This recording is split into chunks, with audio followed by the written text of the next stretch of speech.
குருப்யோ நமக. இன்றைய தினம் தொண்டரடிப்பொடியாழ்வார் பற்றி காண்போம்.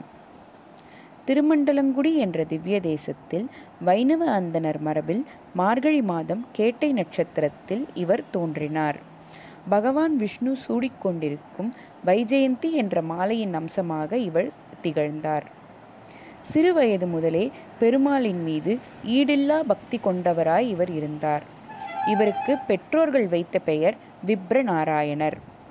பெரியாழ்வார் போலவே இவரும் ஸ்ரீரங்கத்தில் திருமங்கையாழ்வார் கட்டிய 4வது மதில் சுவரின் அருகில் இவரும் ஒரு நந்தவனம் அமைத்து தினமும் மலர்களை கொய்து பாக்களை பாடி மாலையாய் தொடுத்து ஸ்ரீரங்கத்தில் உறையும் அரங்கனுக்கு சூட்டி வந்தார். இதனால் இவரை மாலாக்காரர் என்றும் அழைப்பர்.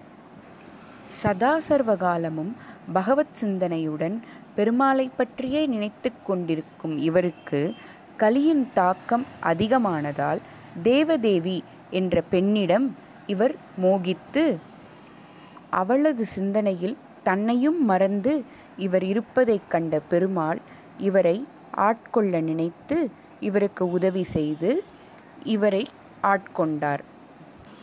அன்று முதல் பெருமாளே தன்னை ஆட்கொள்ளும் அளவிற்கு தான் பெரிய ஆள் இல்லை என்று இவர் உணர்ந்து பெருமாளுக்கு தொண்டு செய்யும் அடியார்களின் கால் தூசளவிற்கு தான் என்று இவர் தொண்டர் அடி பொடி என்று தன்னுடைய பெயரை மாற்றி அமைத்து கொண்டார்.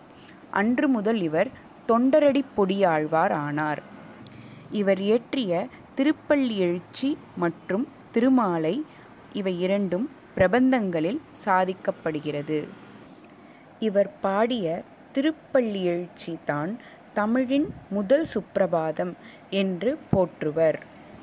இவரால் பாடப்பட்ட திவ்ய தேசங்கள் 3 ஆகும். ஆழ்வார் திருவடிகளே சரணம் என்று கூறி நாளை திருமங்கையாழ்வார் பற்றி காண்போம்.